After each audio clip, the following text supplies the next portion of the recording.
Boa noite, que bom receber você aqui nessa segunda noite que estamos tendo essa semana tão maravilhosa. E o meu desejo é que Deus abençoe você, abençoe a sua família e abençoe também o seu lar. Pastor Cleomar, boa noite. Que alegria poder estar com você aqui nesse momento, viu? Boa noite, pastor Hernani. Eu acho que a alegria é nossa, né? E de todos nós, você que está nos acompanhando pelas redes sociais, nós estamos compartilhando nesse momento essa alegria que começou ontem e ele continua a semana toda. Amigo, não esqueça, Compartilhe o link, convide seu amigo, convide sua amiga, vamos compartilhar a mensagem desta semana.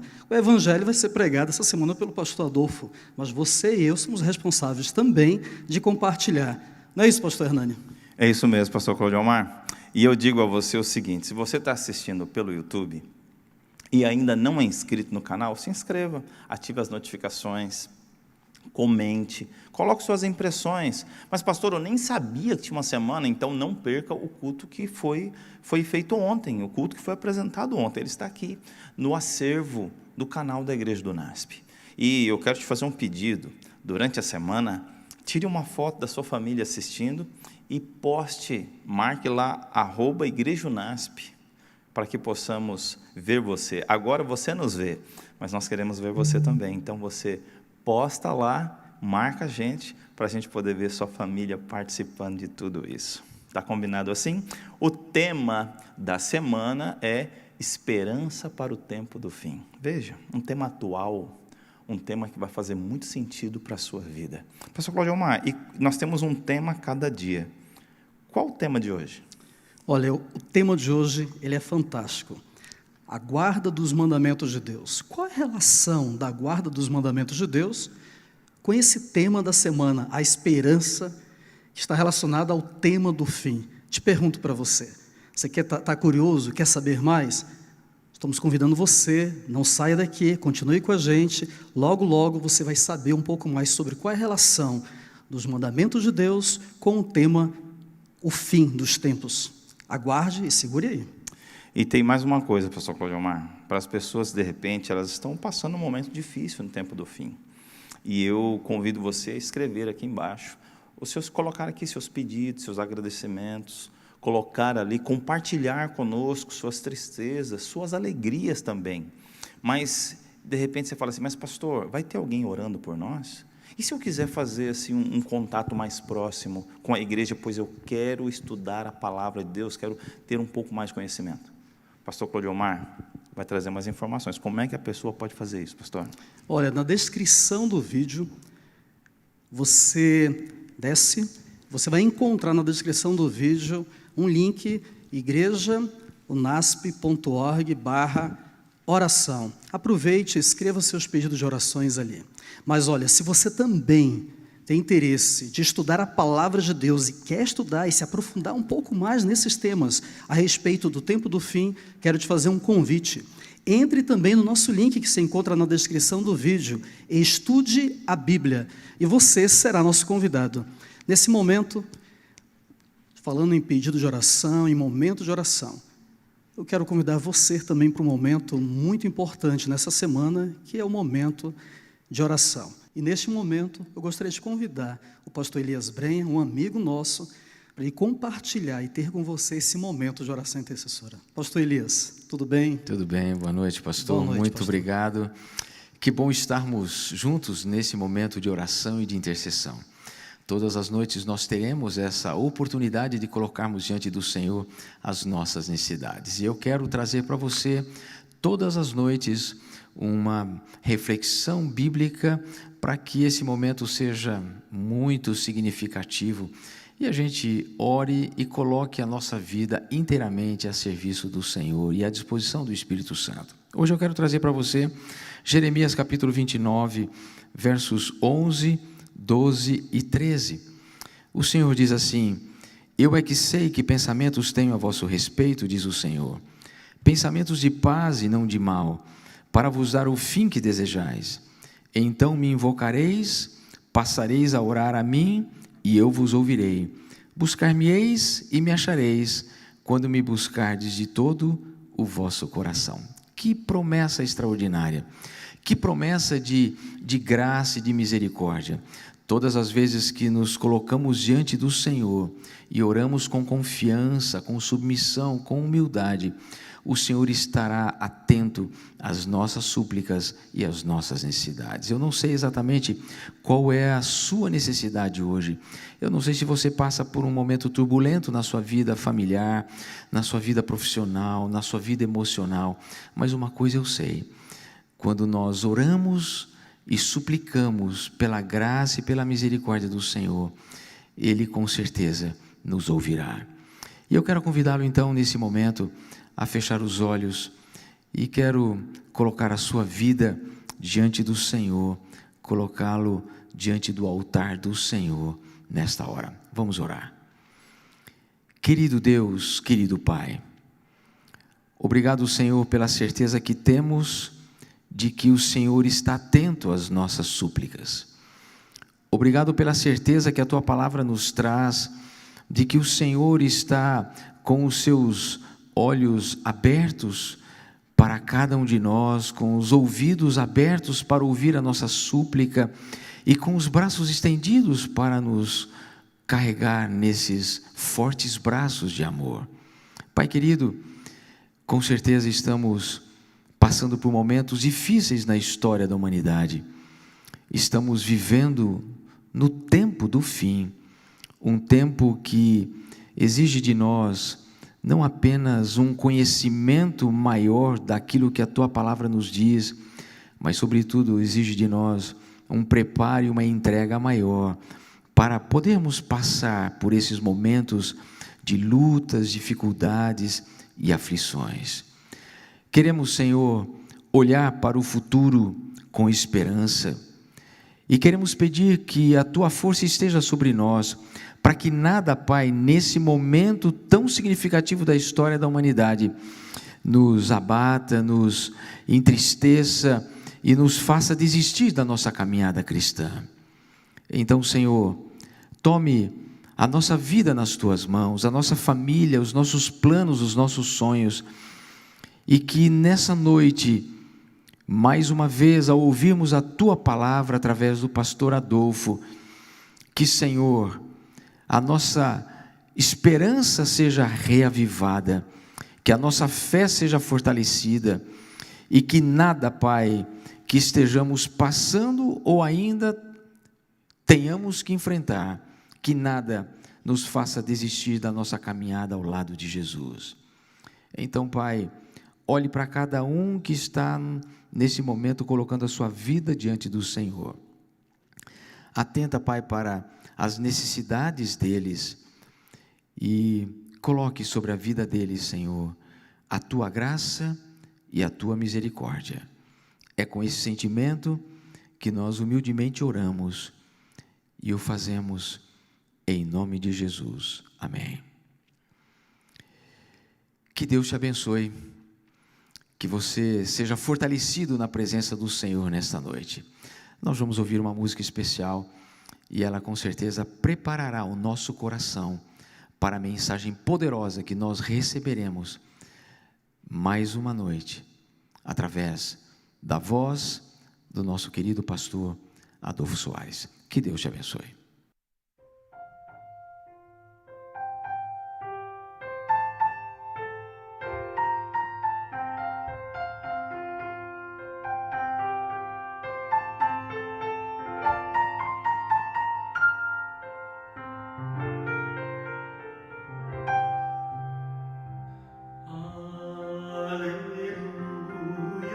Glória a Cristo, glória ao Rei.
Olá, meu irmão e minha irmã.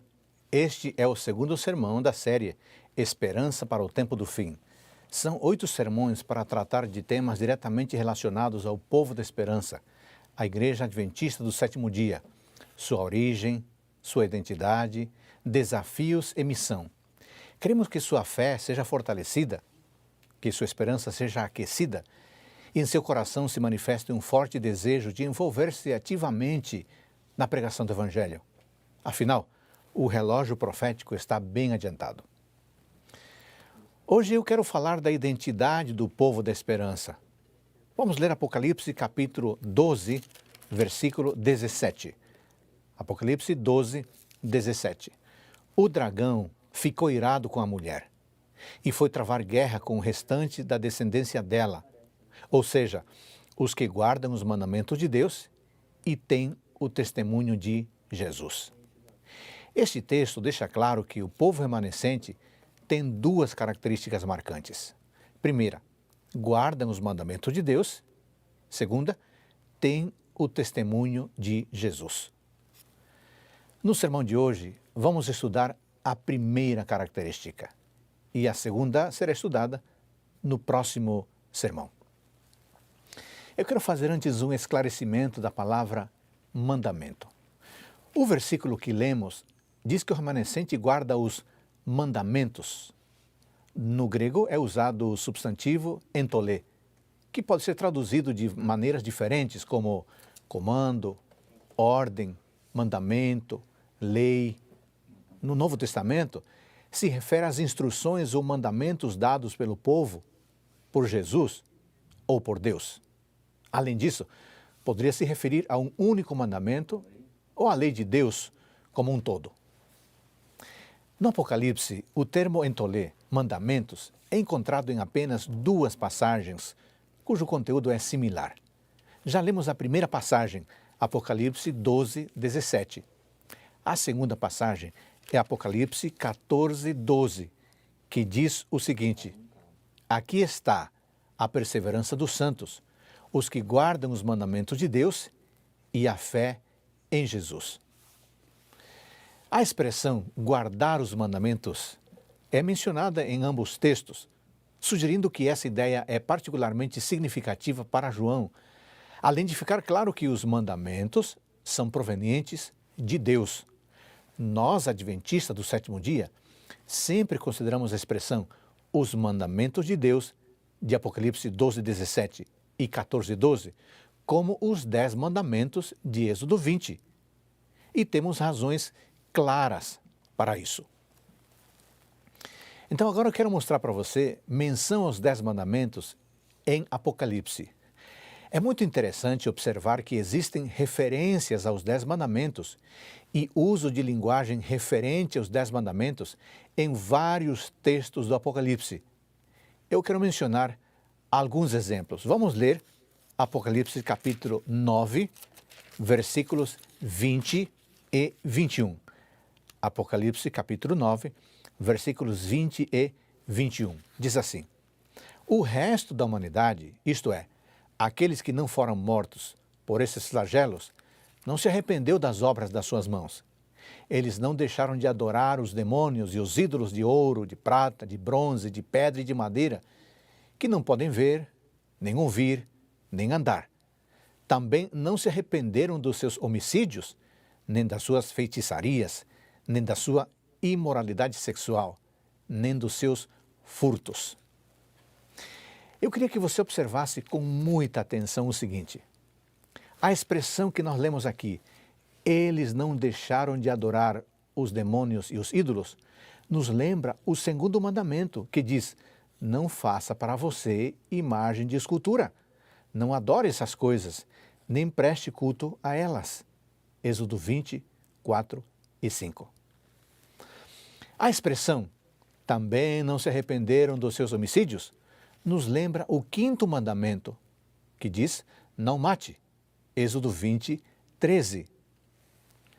A expressão sua imoralidade sexual, lida aqui de Apocalipse 9, nos lembra o sétimo mandamento, que diz: não cometa adultério.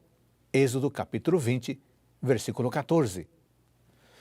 A expressão nem dos seus furtos, nos lembra o 8º mandamento. Não furte. Êxodo 20, 15. Agora vamos ler Apocalipse capítulo 10, versículos 5 e 6. Então o anjo que vi em pé sobre o mar e sobre a terra, levantou a mão direita para o céu e jurou por aquele que vive para todo sempre, o mesmo que criou o céu, a terra, o mar e tudo que neles há, dizendo: já não haverá demora. Eu queria que novamente você se concentrasse, porque há algumas coisas interessantes aqui no texto que acabamos de ler. A expressão, o mesmo que criou o céu, a terra, o mar e tudo o que neles há, nos lembra o 4º mandamento, que diz: lembre-se do dia de sábado para o santificar, porque em 6 dias o Senhor fez os céus e a terra. Êxodo 20, 8 e 11.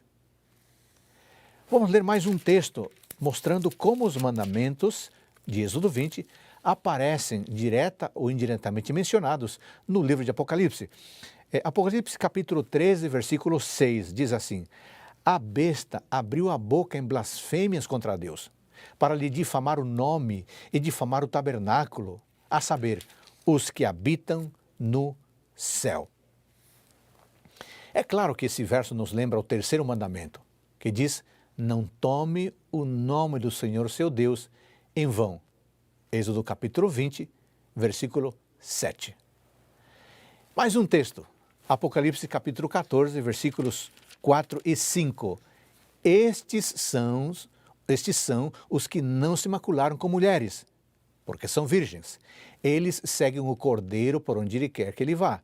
São os que foram comprados entre todos os seres humanos, primícias para Deus e para o Cordeiro. E não se achou mentira na sua boca, não tem mácula. A expressão, e não se achou mentira na sua boca, nos lembra o 9º mandamento, que diz: não dê falso testemunho. Êxodo capítulo 20, versículo 16. Irmãos queridos, esses são apenas alguns exemplos de como os 10 mandamentos de Deus estão presentes no Apocalipse. E por isso, não deveria nos surpreender que o remanescente seja identificado como aqueles que guardam os mandamentos de Deus. Os mandamentos de Êxodo capítulo 20. Dito isso, agora eu quero estudar com vocês os 10 mandamentos, claro, de uma maneira resumida. Primeiro mandamento. Amigos, certamente a lealdade é uma das mais importantes características humanas e está em falta hoje em dia. Você conhece alguém leal? Você é leal? Em Êxodo capítulo 20, versículo 3, Êxodo capítulo 20, versículo 3, nós lemos o primeiro mandamento, que diz assim: não tenhas outros deuses diante de mim. O que você entende ao ler este versículo? O que Deus está pedindo de seus filhos e filhas? Claro que o que está em jogo aqui é idolatria, mas qual é o princípio que rege alguém que não é idólatra? Sabe qual é? É o princípio da lealdade. Em Êxodo capítulo 20, versículo 3, é como se Deus estivesse dizendo: seja leal a mim. O que é lealdade? Lealdade é compromisso, responsabilidade. Lealdade é prometer e cumprir o que foi prometido. Lealdade é oferecer confiança e confiabilidade. O que significa ser leal a Deus? Ser leal a Deus significa honrar o compromisso de vivermos como filhos e filhas dele. É viver com responsabilidade diante dele. Ser leal a Deus é prometer e cumprir o que foi prometido. Ser leal a Deus é viver de tal forma que Ele confia em nós como seus representantes aqui na terra. Segundo mandamento, em Êxodo capítulo 20, versículos 4 a 6, nós lemos o segundo mandamento, que diz assim: não faça para você imagem de escultura. O segundo mandamento proíbe o culto ao verdadeiro Deus por meio de imagens ou semelhanças. Muitas nações gentílicas pretendiam que suas imagens eram meras figuras ou símbolos pelos quais adoravam a Deus, a divindade. Mas Deus declarou que tal culto é pecado. A tentativa de representar o eterno por meio de objetos materiais rebaixaria a concepção do homem acerca de Deus. A mente, desviada da perfeição infinita de Jeová, seria atraída para a criatura em vez de ser atraída para o Criador. E rebaixando-se suas concepções acerca de Deus, semelhantemente, o ser humano seria degradado.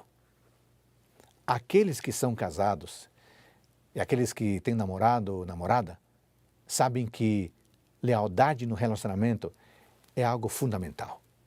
Nenhum namorado, em sã consciência, admite que sua namorada partilhe suas afeições com outros admiradores. Nenhuma namorada, em sã consciência, admite que seu namorado carregue em sua carteira uma foto dela e de outras. Claro que não. No dia dos namorados, você quer receber, única e exclusivamente você, aquele buquê de rosas de seu namorado. Você já pensou se ele sai por aí distribuindo buquês a uma meia dúzia de concorrentes? O que estou querendo dizer com isso? Deus insiste em ser o único amor de nossa vida, o único Deus a quem devotamos lealdade e culto completos. Por isso, Deus diz a você: seja leal a mim, adore-me da maneira correta, que nada seja superior a mim em sua vida. Não tente substituir-me em sua vida por coisas fúteis que não garantem a vida eterna. Que nem as redes sociais, nem o namoro, nem a moda, nem o celular, nem o trabalho ou qualquer coisa desta vida, por mais agradável que pareça, seja colocada no meu lugar como objeto de devoção. Eu quero sua lealdade, 100% só para mim. E eu lhe prometo que muito em breve poderemos desfrutar de amizade eterna. Sim, eu vou recompensar sua lealdade e culto exclusivos a mim, diz Deus. Sabe como? Vou dar a você a vida eterna. Vou dar a você uma bela casa na Nova Jerusalém. E, acima de tudo, vou cuidar de você por toda a eternidade, para que você seja eternamente feliz. Mas tudo isso tem um preço. Seja leal a mim. Terceiro mandamento, Êxodo capítulo 20, versículo 7. Êxodo 27 diz o seguinte: não tome o nome do Senhor seu Deus em vão, porque o Senhor não terá por inocente o que tomar o seu nome em vão. Ellen White diz que este mandamento não proíbe somente os falsos juramentos e juras comuns, mas proíbe o uso do nome de Deus de maneira leviana ou descuidada. Pela precipitada menção de Deus na conversação comum, pelos apelos a Ele feitos em assuntos triviais e pela frequente e impensada repetição de seu nome, nós o desonramos. Santo e tremendo é o seu nome, diz o Salmo 111, versículo 9. Todos devem meditar em sua majestade, pureza e santidade, para que o coração possa impressionar-se com uma intuição de seu exaltado caráter, e seu santo nome deve ser pronunciado com reverência e com solenidade. Enquanto que o primeiro mandamento se refere a aspectos internos da adoração, e o segundo mandamento se refere a aspectos externos da adoração, o terceiro mandamento se refere aos aspectos verbais da adoração, especificamente envolvendo o nome de Deus. Como eu já disse, o terceiro mandamento nos previne contra a banalização do nome de Deus. Nós chamamos a isso de reverência. Mas o que significa exatamente não tomar o nome de Deus em vão? Sabe que na Bíblia o nome de Deus inclui pelo menos 3 coisas específicas. Primeira, a sua natureza, seu ser, sua própria pessoa. E você tem textos como o Salmo 21, Lucas 24, 47, João 1, 12, Apocalipse 3, 4. Em segundo lugar, representa seus ensinos ou doutrinas, o nome de Deus. Salmo 22, 22, João 17, 6 e 26. Além disso, o nome de Deus representa seus ensinos éticos e também morais. Miqueias capítulo 4, versículo 5. De maneira que tomar o nome de Deus em vão significa desrespeitar sua própria pessoa, desobedecer, desrespeitar suas doutrinas, desobedecer, desrespeitar seus ensinos éticos e seus ensinos morais. Sabe que vai chegar o dia em que Deus poderá lhe dizer: querida filha, querido filho, você me respeitou, respeitou meu nome, minhas coisas, meus espaços. Você se dirigiu a mim com fineza, com educação. Você me tratou com honra e suas ações honraram o meu caráter. Muito obrigado por isso. Eu quero viver com você pela eternidade. Afinal, já somos amigos e nos entendemos e nos respeitamos há muito tempo. Você quer ouvir isso dos lábios de Deus? Certamente que sim. Então, por favor, trate Deus com reverência. Trate Deus com respeito. Seja reverente. O quarto mandamento, em Êxodo capítulo 20, versículo 8, diz assim: lembre-se do dia de sábado para o santificar. Irmãos e amigos, o sábado não é apresentado como uma nova instituição, mas como havendo sido estabelecido na criação. Deve ser lembrado e observado como a memória da obra do Criador, apontando para Deus como aquele que fez os céus e a terra. O sábado distingue o verdadeiro Deus de todos os falsos deuses. Todos os que guardam o sétimo dia dão a entender por este ato que são adoradores de Jeová. Assim, o sábado é sinal de submissão a Deus por parte do ser humano. O quarto mandamento é o único de todos os 10 em que se encontra tanto o nome como o título do legislador. É o único que mostra pela autoridade de quem é dada a lei. O quarto mandamento contém o selo de Deus, afixado à sua lei, como prova da autenticidade e vigência da mesma. Queridos irmãos, Deus deu aos seres humanos 6 dias nos quais trabalhar e exige que seus trabalhos sejam feitos nos 6 dias destinados a isso. Atos necessários e misericordiosos são permitidos no sábado. Os doentes e sofredores em todo o tempo devem ser tratados, mas o trabalho desnecessário deve ser estritamente evitado. O profeta Isaías nos chama a atenção para algo muito importante. Em Isaías capítulo 58, versículo 14. Ele diz que no sábado não devemos falar palavras vãs. Sobre isto, Ellen White nos adverte o seguinte: aqueles que no sábado discutem assuntos de negócios ou fazem planos são considerados por Deus como se estivessem empenhados na própria realização de negócio. Para santificar o sábado, não devemos mesmo permitir que nosso espírito se ocupe em coisas de caráter mundano. E o mandamento inclui todos dentro de nossas portas. Os que convivem na casa devem, durante as horas sagradas, pôr de lado suas ocupações mundanas. Todos devem unir-se a honrar a Deus por meio de um culto voluntário em seu santo dia. Vamos para o quinto mandamento, Êxodo capítulo 20, versículo 12, diz assim: honre o seu pai e a sua mãe, para que você tenha uma longa vida na terra que o Senhor, seu Deus, lhe dá.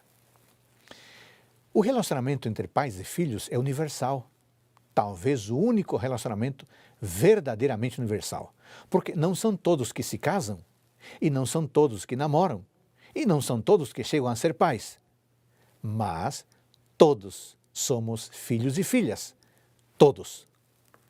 Por isso, o mandamento é para os filhos e não para os pais. O propósito específico desse mandamento é o respeito devido aos pais. O propósito amplo desse mandamento é a preservação da ordem civil, a qual Deus fixou em obrigações mútuas entre inferiores e superiores. Eu quero chamar sua atenção para algo interessante nesse mandamento. Observe que o mandamento não diz: obedeça ao seu pai e à sua mãe. Não. O mandamento diz: honre o seu pai e a sua mãe. Qual que é a diferença entre obedecer e honrar os nossos pais? Honrar significa valorizar, considerar altamente, ter em grande estima, respeitar. Por outro lado, obedecer significa concordar em fazer algo, concordar em ser conduzido, sem necessariamente respeitar a pessoa a quem estamos obedecendo, sem necessariamente ter estima por ela.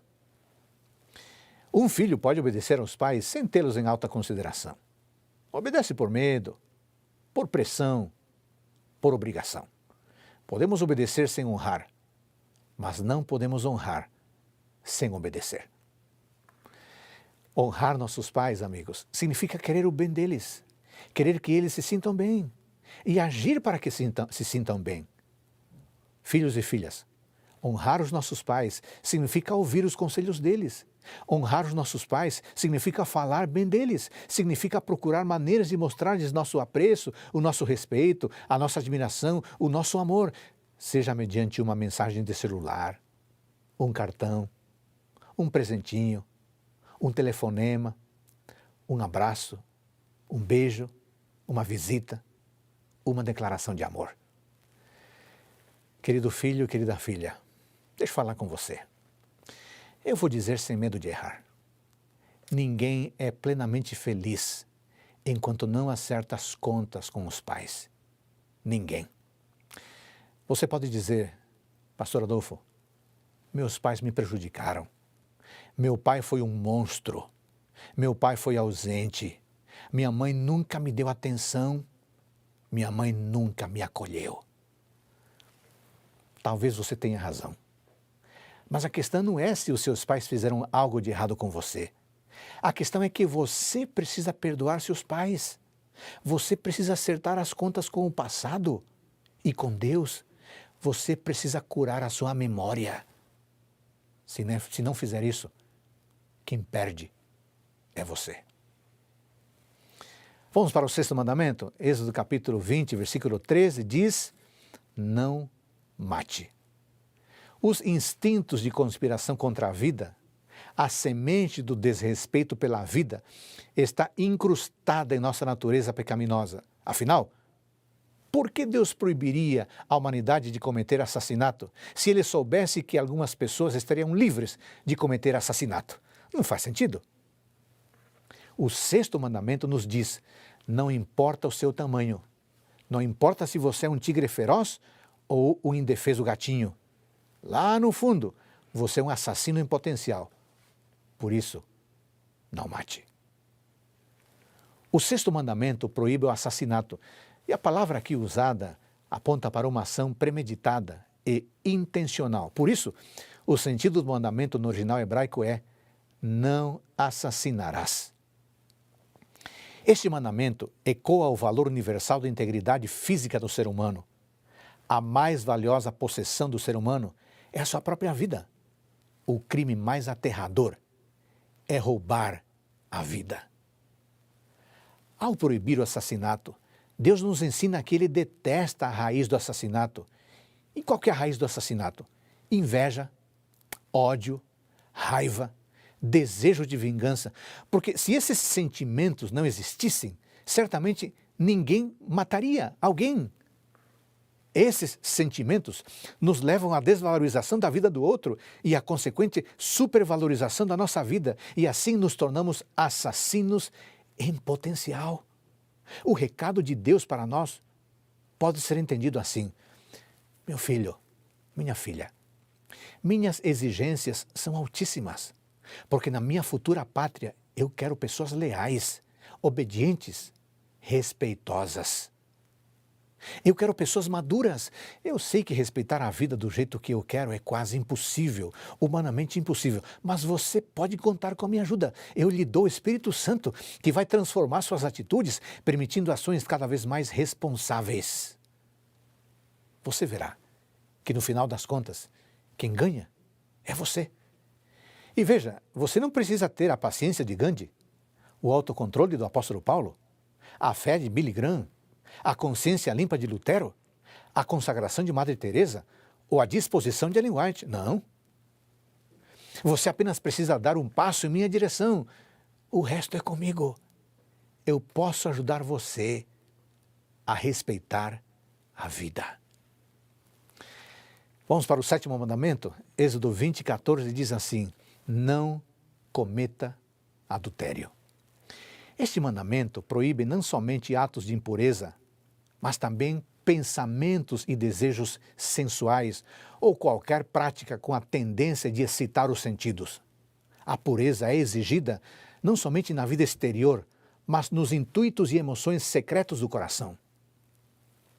Cristo, que ensinou os deveres impostos pela lei de Deus, em seu grande alcance, declarou ser o mau pensamento ou olhar tão verdadeiramente pecado como o é o ato ilícito. Lembremos, número 1, Deus separou o sexo para o casamento. Gênesis 1:22 e 2:24. Número 2, Deus ordena que sejamos puros. 1 Tessalonicenses 4:3, 1 Coríntios 6:13. Número 3, o sexo pré-conjugal é um pecado contra o corpo. 1 Coríntios 6:18. 4, o sexo pré-conjugal nos torna sujeitos ao juízo de Deus. Hebreus 13:4. Queridos solteiros e queridas solteiras, gostaria de dar um recado para você com todo o meu coração. Há razões de sobra para que você tenha um namoro puro. O apóstolo Paulo nos adverte em 1 Coríntios 6:16 que o ato sexual torna as pessoas envolvidas uma só carne. Isso significa dizer que toda vez que você dorme com uma pessoa, você também dorme com o passado dela. Sabe por quê? Porque o ser humano não consegue se desfazer do seu passado. Por isso, cuide de seu presente. Assim seu passado estará garantido. Se você fizer isso, Deus lhe dará a bênção de encontrar uma pessoa com um passado limpo, igual ao seu. Com essa pessoa, você poderá desfrutar da bênção do sexo. Certamente este mandamento não é o mais importante, não é mais importante que os outros, mas certamente a desobediência a este mandamento tem causado a ruína de muitos rapazes, de muitas moças. Por isso, hoje Deus faz um convite a você. E o convite é o seguinte: meu querido filho, minha querida filha, meu ideal para a sua vida sexual, meu ideal é o ideal de pureza. Porque somente os que tiverem uma vida pura herdarão meu reino. Ande comigo sempre. Eu lhe garanto que você não entrará em tentação. E quando a tentação vier, eu lhe darei a vitória. Vamos para o 8º mandamento? Êxodo capítulo 20, versículo 15 diz: não furte. Tanto pecados públicos como particulares são incluídos nesta proibição. O 8º mandamento condena o furto de homens, tráfico de escravos e proíbe a guerra de conquistas. Condena o furto e o roubo. Este mandamento exige estrita integridade nos mínimos detalhes dos negócios da vida. Este mandamento proíbe o engano no comércio e requer o pagamento de débitos e salários justos. Declara que toda tentativa de obter vantagem pela ignorância, fraqueza ou infelicidade de outrem é registrada como fraude nos livros do céu. Hoje, Deus diz a você e a mim: minha filha, meu filho, seja honesto. Seja honesto nas pequenas atividades e nos grandes negócios. Seja honesto não apenas em cumprimento da lei, mas acima de tudo, porque você me ama. Pode ser que a sua honestidade aqui na terra não lhe garanta uma estátua e seu nome numa placa comemorativa, mas certamente sua honestidade fará com que você seja minha amiga, fará com que você e eu passemos a eternidade desfrutando das bênçãos da nova terra. Vamos para o 9º mandamento? Êxodo capítulo 20, versículo 16. Não dê falso testemunho contra seu próximo. Aqui se inclui todo o falar que seja falso a respeito de qualquer assunto, toda tentativa ou intuito de enganar o nosso próximo. A intenção de enganar é o que constitui a falsidade. Por um relance de olhos, por um movimento da mão, por uma expressão do rosto, pode-se dizer falsidade tão eficazmente como por palavras. Todo o exagero intencional, toda sugestão ou insinuação calculada a transmitir uma impressão errônea ou desproporcionada, mesmo a declaração de fatos feitas de tal maneira que iluda, é falsidade. Este preceito proíbe todo esforço no sentido de prejudicar a reputação de nosso próximo pela difamação ou suspeitas ruins, pela calúnia ou intrigas, mesmo a supressão intencional da verdade, pelo qual pode resultar o agravo a outra pessoa, é uma violação do 9º mandamento. Sabe quais são os problemas da mentira? A mentira destrói a liberdade e a dignidade das vítimas. A mentira danifica a liberdade das pessoas que mentem. A mentira destrói a confiança. A mentira destrói o senso de valor próprio do mentiroso. A mentira destrói nossa relação com Deus. Por isso, sejamos verdadeiros sempre. E o 10º mandamento, Êxodo 20, 17, diz: não cobice. O desejo desmedido, o querer ter as coisas, não tem limites, porque é algo que está na imaginação da pessoa. Mas as coisas são limitadas, as coisas são finitas. O dinheiro tem limites, nós temos limites. Aí repousa a loucura de querer mais do que se pode. A cobiça é o amor fora de proporção, fora de equilíbrio, fora de lugar. Cobiçar significa colocar nossa devoção em coisas, dinheiro, sucesso, fama, e transformá-las no centro de nossa existência, crendo que são o fundamento sobre o qual construímos a felicidade. Para o cobiçoso, as coisas se tornam mais importantes do que as pessoas e suas necessidades. Este 10º mandamento fere a própria raiz de todos os pecados, proibindo o desejo egoísta no qual nasce o ato pecaminoso.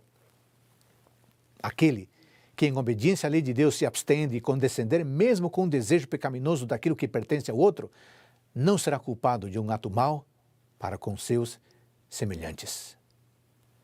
Mas atenção, não nos enganemos.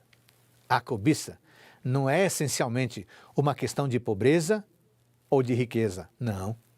Cobiçar é um vício e pecado tanto do rico quanto do pobre. Sabe por quê? Cobiçar é a insatisfação constante com o que se tem, seja muito ou seja pouco. Cobiça é o desejo desmedido de avançar mais, querer mais, procurar mais, almejar mais, planejar mais, a ponto de sacrificar tudo e todos para ter o que se quer. A pessoa tem uma bicicleta, mas obcecadamente ela quer um carro. A pessoa tem um carro, mas obcecadamente ela quer uma mansão. A pessoa tem uma mansão, mas obcecadamente, cegamente, quer um jatinho, quer um helicóptero, etc.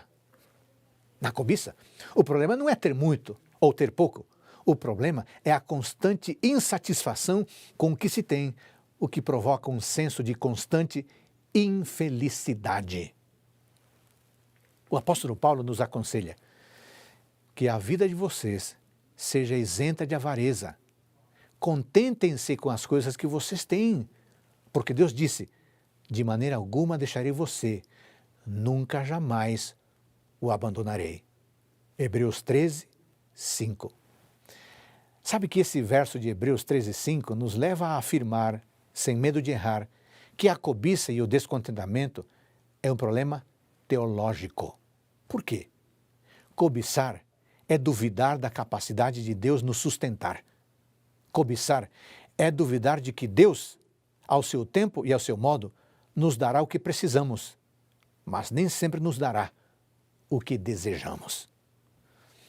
Bom, de modo resumido, o que Deus requer de nós nos 10 mandamentos é o seguinte: 1. Lealdade. 2. Culto. culto correto. 3, reverência. 4, santificação de seu dia. 5, respeito à autoridade. 6, respeito à vida. 7, pureza. 8, honestidade. 9, veracidade. E número 10, contentamento.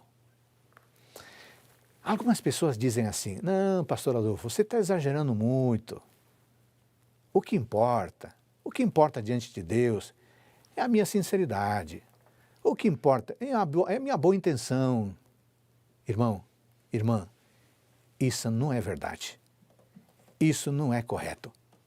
O que importa diante de Deus não é a nossa sinceridade e nem nossas boas intenções. Porque se assim for, Deus fica refém de nossas boas intenções e da nossa sinceridade. E podemos até cometer atos ilícitos graves, mas com boas intenções e com sinceridade está tudo certo. Por isso, o que importa diante de Deus é que vivamos em obediência à sua vontade. Se você é parte do povo remanescente de Deus, então você deve viver como uma pessoa remanescente. O povo remanescente de Deus precisa crescer em santidade, precisa demonstrar em seu estilo de vida que nasceu de novo, precisa viver em honra a Deus, precisa obedecer aos 10 mandamentos de Deus.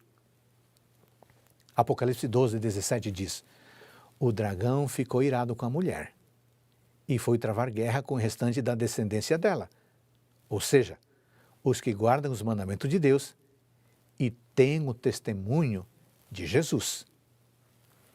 A obediência a Deus não é fruto de nossa disciplina. A obediência a Deus é fruto de sua graça atuando em nós. Quando obedecemos, mostramos que a graça salvadora do Senhor está agindo em nós, está operando a transformação necessária para que um dia possamos habitar com Ele na nova terra. Por isso, querido irmão, querida irmã, deixe Deus transformar você a cada dia.